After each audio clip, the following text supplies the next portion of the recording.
Et bonjour, bonjour tout le monde, bienvenue pour cette nouvelle vidéo. J'espère que vous allez bien.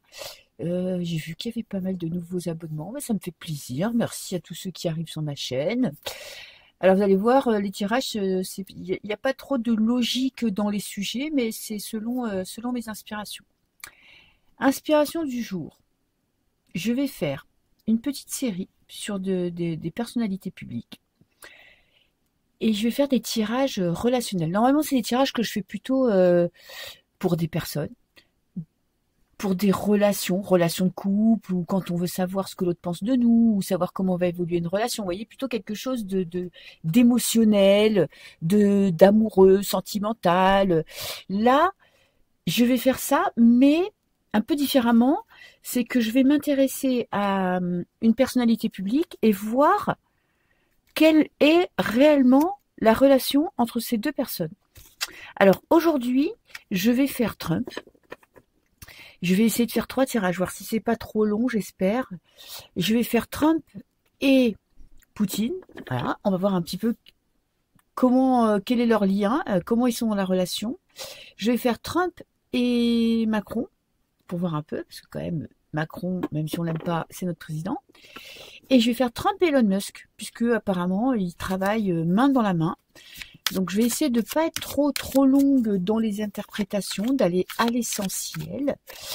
Et je vais voir un petit peu ce qu'il en est vraiment, pour avoir un peu, parce qu'il y a ce que nous, on nous montre, les photos, les articles, les interprétations des différents analystes politiques, je sais pas si ça existe, mais enfin bon, un truc comme ça, et ce qu'il en est dans la vraie vie.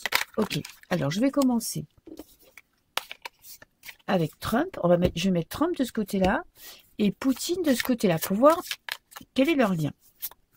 Ok, alors déjà je vais prendre une carte pour Trump dans cette relation, hein, dans cette connexion, on va dire. Je sais pas qu'ils sont en couple, hein. J'en suis pas encore là, mais voilà, on va voir un petit peu comment ils se sentent dans cette relation. Alors Trump, on a une reine de denier. Ok, quelqu'un qui a des projets financiers. C'est quelqu'un qui se sent à l'aise, hein, qui se sent pas du tout inférieur, pas non plus supérieur parce qu'on n'a pas un roi ou on n'a pas un empereur, vous voyez, on n'a pas quelqu'un qui veut imposer sa personnalité. On a une personnalité féminine pour Trump, ok, ça peut surprendre, mais bon, écoutez, on va prendre l'énergie de la reine de denier, donc quelqu'un qui veut avoir des projets financiers stables, égalitaires, et en face, on a Poutine, et ben, vous voyez, il n'est pas trop intéressé par ce que lui propose Trump. On aurait pu croire que par rapport à son dernier mandat, où il s'était rapproché, où apparemment tout lien était coupé par les élections, comme il était plus président, ils allaient faire des grandes choses à deux. Pour le moment, on a Trump qui a envie de faire évoluer la relation avec la Russie, mais pour des raisons financières.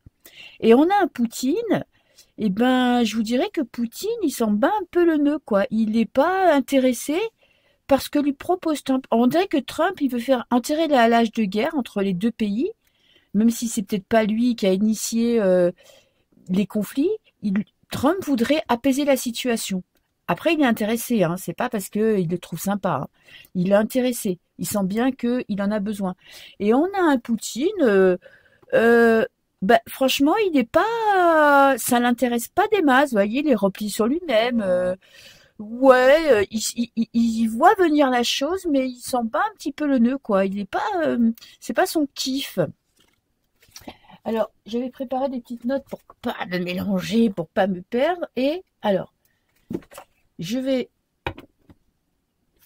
prendre une carte pour voir ce que Trump souhaite de cette relation. Un nouveau départ. Ok. Il a envie de partir sur quelque chose de nouveau. Alors, on ne sait pas ce que c'est, mais en tout cas, il a envie de laisser un peu derrière les conflits, la guerre politique, le manque de communication. Il a envie de mettre tout ça derrière lui et de repartir à zéro. Et en face, on a un petit Poutine. On a un valet de bâton. Alors, on a Poutine qui veut quelque chose aussi de nouveau. Pour l'instant, ce que lui propose Trump, ça l'intéresse pas. Ok. Ils ont peut-être commencé à discuter, à échanger.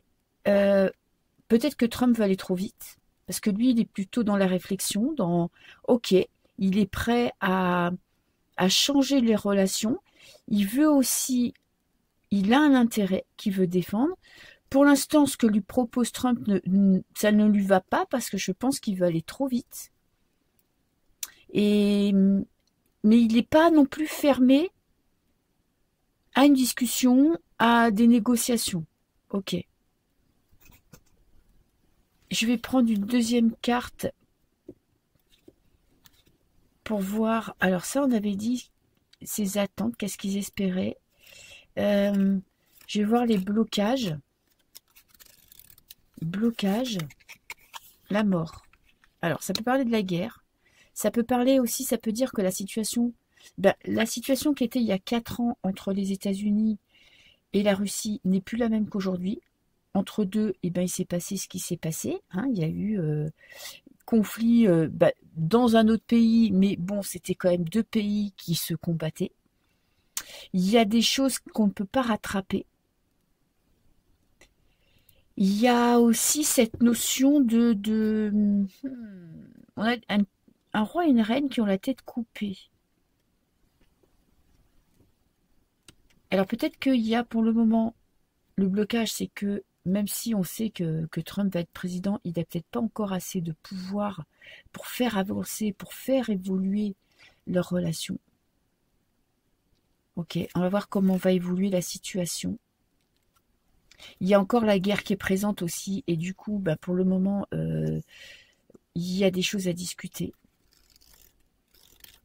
Je vais prendre une carte pour savoir quel est leur lien. Quel est leur lien? Bon, leur lien, c'est que c'est deux guerriers. Ok. Ces 2 personnes, en fait, ils ont chacun leur objectif. Ils veulent tirer chacun leur épingle du jeu. Mais pour le moment, ils n'arrivent pas à trouver d'accord. Ils n'arrivent pas à régler le conflit en Ukraine. Trump n'arrive pas à proposer des choses qui intéressent à Poutine. Donc pour l'instant, j'ai l'impression qu'ils sont un petit peu bloqués chacun de leur côté et que la situation n'évolue pas. Après, ça peut parler aussi de guerre, hein, de chariot.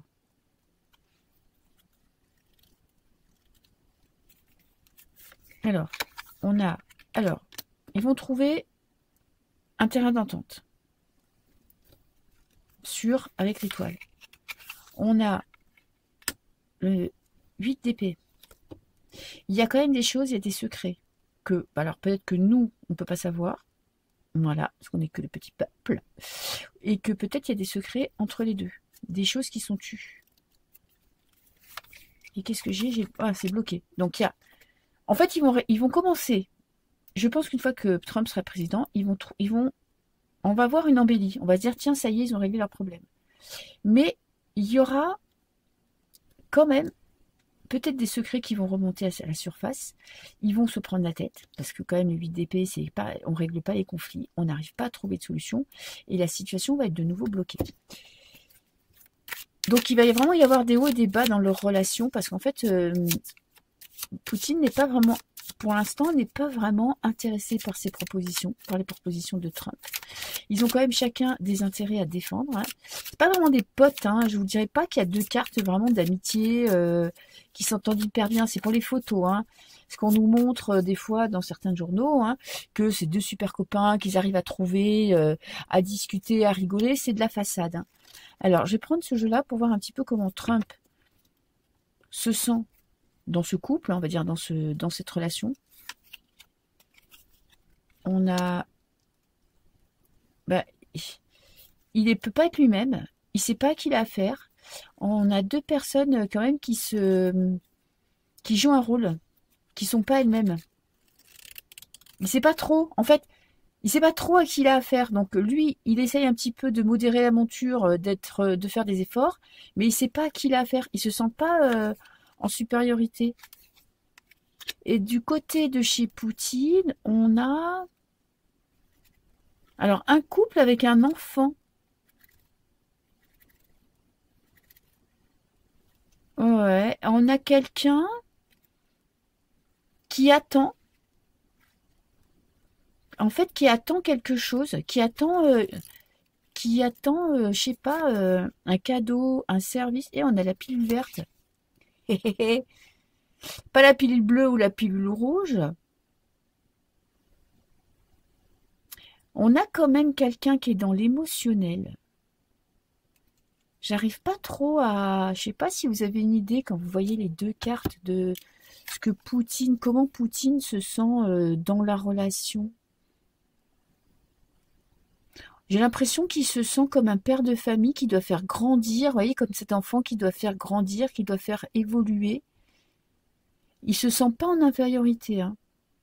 Il se sent pas obligé, peut-être un peu, mais il se sent pas pris au piège, il se sent pas inférieur.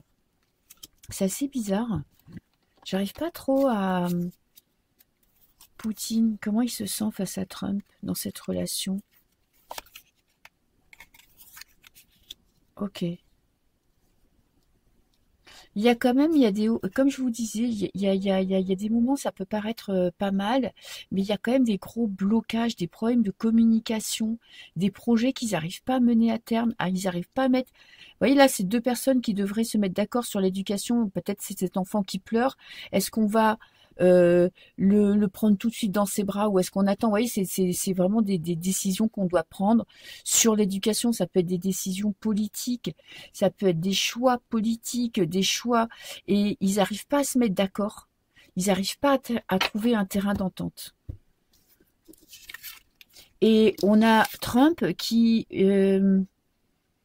n'arrive pas vous voyez, dans l'émotionnel, quand il s'appelle ou quand il se parle, je ne sais pas comment il communique, hein, je ne sais pas du tout comment ça se passe, mais il y a cette notion il ne sait pas trop à qui il a affaire, il ne sait pas trop comment se comporter, il ne se sent pas forcément à son aise.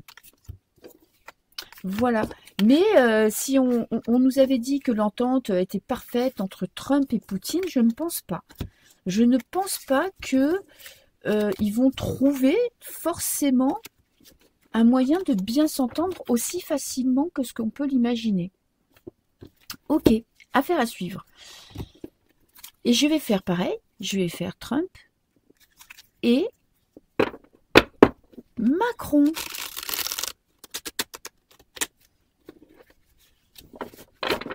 Trump et Macron. Alors, on va prendre une carte pour Trump. On va toujours le mettre en premier, Trump, puisque c'est lui la star de la vidéo. Ok. Alors.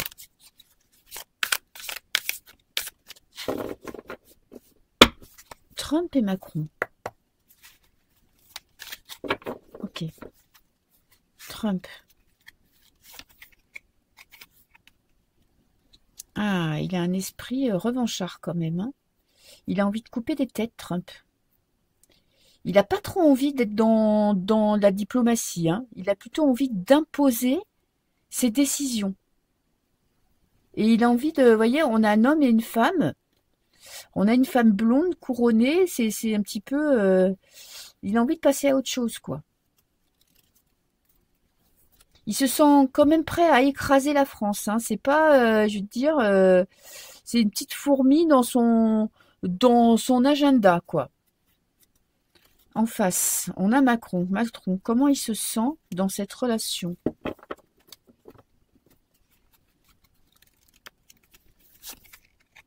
On a une reine d'épée qui tourne le dos à Trump, qui continue dans ses pensées. On a quelqu'un qui est fermé à la discussion.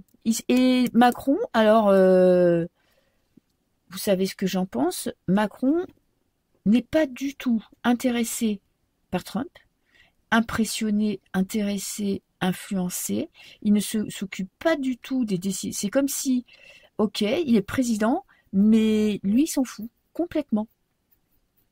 Il est tourné, il lui tourne le dos et il continue. C'est-à-dire que là, par exemple, si ils essayent de trouver un espèce de compromis par rapport à l'Ukraine, par rapport au Moyen-Orient. Vous voyez, dans ces pays-là, ça peut être le Liban, ça peut être l'Israël. Trump, Macron, il en a rien à carrer, hein, de ce que peut penser Trump, de ce que peut prendre Trump comme décision. Et Trump est prêt à écraser Macron.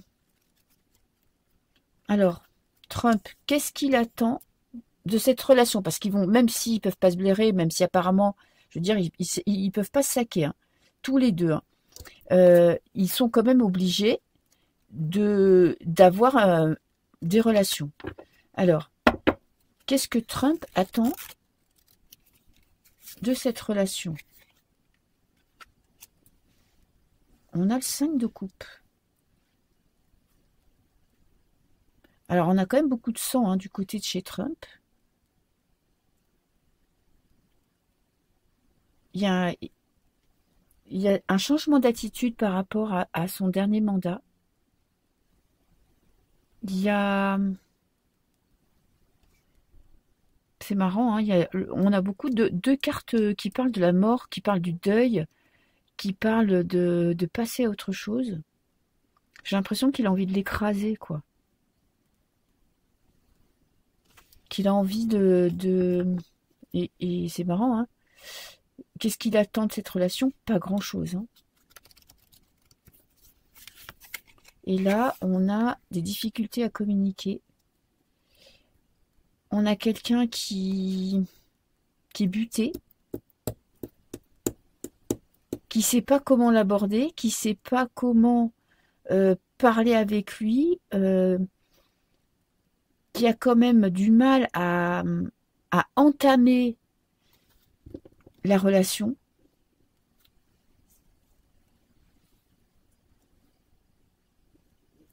Alors, je vais prendre la carte de blocage. On n'a pas du tout de discussion entre eux. C'est vraiment... on a quelqu'un qui réfléchit beaucoup quand même. On a Macron qui réfléchit beaucoup et qui ne sait pas trop encore comment se comporter. Comment... Il est en train de réfléchir à comment... Je sais pas, comment entamer une nouvelle relation. Et il ne sait pas du tout comment faire, hein. Blocage, on a deux personnages. Le blocage, c'est que chacun reste campé dans ses positions. 4 de denier, ça parle vraiment de... On reste chacun chez soi, on garde ce qu'on a et on ne veut pas de changement. Donc pour l'instant, relation diplomatique nulle. Communication nulle. Avancement de la situation nul. Alors, quels sont les espoirs de Trump? Ok, qu'est-ce qu'il aimerait? Comment il aimerait que les choses évoluent? Il aimerait arriver tel un prince sur son destrier. Il aimerait bien que on fasse appel à lui, qu'on le supplie, que Macron, se retrouve tellement dans la merde qu'il appelle Trump à la rescousse, au renfort, en secours, que ce soit un petit peu le sauveur, quoi. Et du côté de Macron, on a les conflits. On a un petit enfant capricieux qui voudrait qu'on l'écoute, qu'on lui obéisse, et on a un Trump qui est prêt à écraser la France, qui considère la France comme une petite miette de pain dans l'échiquier, qui a du ressentiment quand même, hein, par rapport à Macron. Et Macron, on dirait que c'est, vous voyez, comme un enfant qui trépigne, qui insiste et qui veut pas changer d'avis. Et on a un Trump aussi, on a deux égos démesurés, hein. On a un Trump qui voudrait être accueilli comme le sauveur, vous voyez, comme pendant la Seconde Guerre mondiale, hein, qu'on appelle les États-Unis à la rescousse, qui viennent sauver l'Europe. On n'a aucune relation diplomatique. On a chacun campé dans ses positions. On a un têtu et un orgueilleux. Ok. Donc les choses vont pas avancer assez facilement. Et alors, comment va évoluer leur relation? Ah, valet de coupe, tiens, c'est marrant ça. Nouvelle histoire d'amour, valet de coupe, si on était dans un couple. Nouveau couple 2025. Non, il y a quelque chose qui se transforme. Il y a une nouvelle communication. Bon, les communications évoluent. On a un rapport de force et on a du mensonge. On a quelqu'un qui va essayer de duper l'autre. Mais qui va duper qui? Je ne sais pas. Il y a quelqu'un qui va trahir. En fait, il y a quand même, les relations vont évoluer. Il y a une tentative d'enterrer l'âge de guerre. Il y a deux égos qui vont se confronter et il y a quelqu'un qui va être dans la trahison. Et à chaque fois maintenant que je tire, que je mets Macron dans un tirage, j'ai toujours un homme qui prend la fuite. Quelqu'un qui s'enfuit par la petite porte, caché, et qui se barre parce que il ne peut plus rien faire. Et c'est le troisième tirage que je fais là depuis le mois dernier sur plus ou moins où Macron est impliqué. Et à chaque fois, j'ai une carte de fuite. J'ai une carte de je prends mes jambes à mon cou. Alors, pour Trump, Macron, c'est son pire cauchemar, quoi. Il le voit comme un homme de Cro-Magnon, comme un homme sous-développé, sous-évolué. Il le voit pas du tout comme quelqu'un d'intelligent. Et du côté de Macron, on a... tiens. Macron, là, on a une carte qui pourrait parler un petit peu de... Il va essayer de... En fait, il croit qu'il peut lui faire du charme. On dirait que Macron, il est quand même pris dans une spirale par rapport à son corps, par rapport à ce qu'il pense de lui, qui est quand même assez perverti, je pense. Hein. Et ça va pas en s'améliorant. Les relations, franchement, il va y avoir un début une tentative de réconciliation ou d'avancer dans leur relation, mais ça va pas du tout, ça va pas prendre. Hein. Ok. Et je vais faire en dernier tirage Trump et Elon Musk, parce que je trouve que c'est quand même une association assez surprenante. Donc je n'arrive pas à définir. Moi, perso, Elon Musk me fait peur. Enfin, je trouve que sa tête, il a une tête de non-humain, quoi. On dirait si on était dans un film de science-fiction, on dirait un androïde, ou je sais pas comment appeler ça, je sais pas, c'est pas du tout. Quand je vois les photos, quand je vois des photos de Musk, j'ai pas l'impression de voir quelqu'un qui a des yeux où il y a une âme derrière. Je sais pas si vous voyez ce que je veux dire. Quelqu'un de complètement froid. Alors apparemment il serait autiste Asperger, d'après ce que j'ai compris, mais je suis pas sûre que ça justifie cette sensation d'avoir quelqu'un de complètement déconnecté, quoi, de l'humain. Je sais pas. Alors, Trump, dans cette relation, et 5 de coupe. On dirait que Trump, il a dû faire un compromis. En fait, il sait que c'est dangereux parce qu'on a quand même ces coupes, vous voyez, ces coupes à terre où c'est un risque, où c'est de la tristesse, où on sait que c'est pas bon. Mais en même temps, il peut pas faire autrement. C'est assez ambigu. Hein. On a un Musk qui est avec ce 7 d'épée. C'est marrant, on a les deux cartes. Vous voyez, on avait ces deux cartes pas à la même place pour Trump et Macron. On a quelqu'un qui est pas fiable, qui est pas honnête. On a quelqu'un qui attend quelque chose, qui espère quelque chose et qui veut retirer quelque chose. Qu'est-ce qu'il attend, Trump, de cette association? Ah, Trump, en fait, c'est un atout pour lui. Mais vous voyez, il est obligé de faire des concessions. Il sait qu'il prend un risque. Il sait que c'est pas quelqu'un d'honnête, en tout cas pas quelqu'un de fiable, qu'il il peut y perdre beaucoup, mais en même temps, il en a besoin. Peut-être qu'il a besoin de sa technologie, peut-être qu'il a besoin de son intelligence, peut-être qu'il a besoin de son argent, de son moyen de communication qui est Twitter, mais qui s'appelle plus Twitter, hein, c'est X. En fait, il a besoin de Musk, mais en même temps, il sait que c'est pas quelqu'un de fiable. Et du côté de Musk, qu'est-ce qu'il attend de la relation? Alors, on a un Musk qui est beaucoup dans le mental, qui est beaucoup dans les peurs, et j'ai l'impression que ça, pour lui, il y a quelque chose, ça va calmer. Il a un truc obsessionnel, il a une pensée obsessionnelle, il a un but, il a un objectif qu'il n'arrive pas à sortir de sa tête, et c'est comme si c'était le seul moyen d'arriver à cet objectif, le seul moyen de s'enlever cette obsession, c'est Trump qui peut l'aider. Vous voyez, il a envie de réaliser quelque chose. C'est quelque chose évidemment de grandiose, hein. C'est pas d'acheter un yacht ou d'avoir un château je sais pas où. C'est genre peut-être son trip d'aller sur Mars ou ça. Je vous donne un exemple, je ne sais pas ce que c'est, mais il a une idée en tête qui est obsessionnelle, qui peut pas se sortir de la tête. Et son seul moyen de l'obtenir, c'est d'avoir Trump comme allié. Et qu'est-ce qu'on a? On a le 5 d'épée.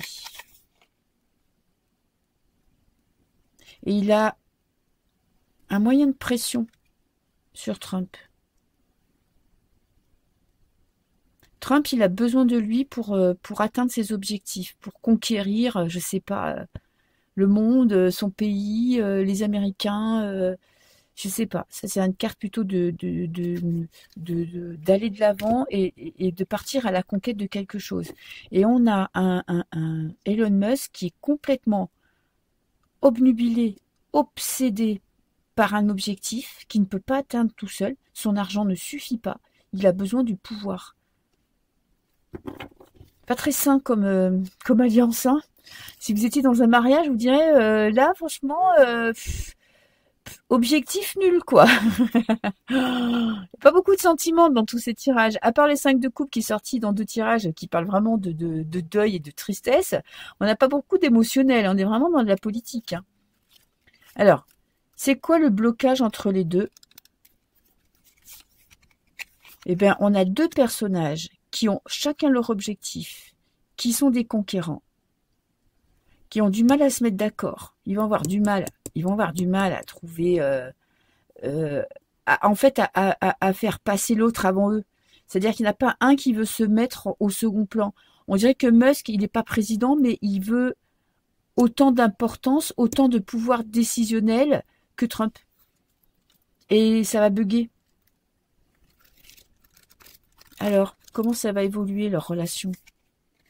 Bon, pour l'instant, c'est au beau fixe, hein. Ils vont trouver un terrain d'entente. Ils ont un objectif commun quand même, hein. Je sais pas ce qu'ils ont en tête, hein. Parce que là, j'ai pas de carte qui pourrait me dire exactement ce qu'ils pensent. Et je pense qu'il y a tellement de trucs qu'on ne peut pas savoir qu'on ne peut même pas imaginer. Mais ils ont carrément un truc en commun, quoi. Ils ont un objectif commun. Et c'est pas pour rien qu'ils se sont mis ensemble, hein. Allez, je vais en prendre encore une. On a une doctrine, une nouvelle doctrine. Ça pourrait être une nouvelle politique. Ça serait comme une nouvelle religion, comme une nouvelle façon de penser. Et j'ai l'impression qu'il y a encore quelqu'un. Vous voyez, on pourrait les avoir tous les deux au service de quelqu'un d'encore plus important. Et on a le partage. Ils sont pas prêts de se prendre la tête, hein. Même si ils n'ont pas du tout de sentiment dans cette relation. Il n'y a pas de sentimental, il n'y a pas je t'admire, je te trouve, tu vois, sympa, honnête, fiable. Il y a cette notion de, ils ont tous les deux besoin l'un de l'autre. Ils ont un objectif commun.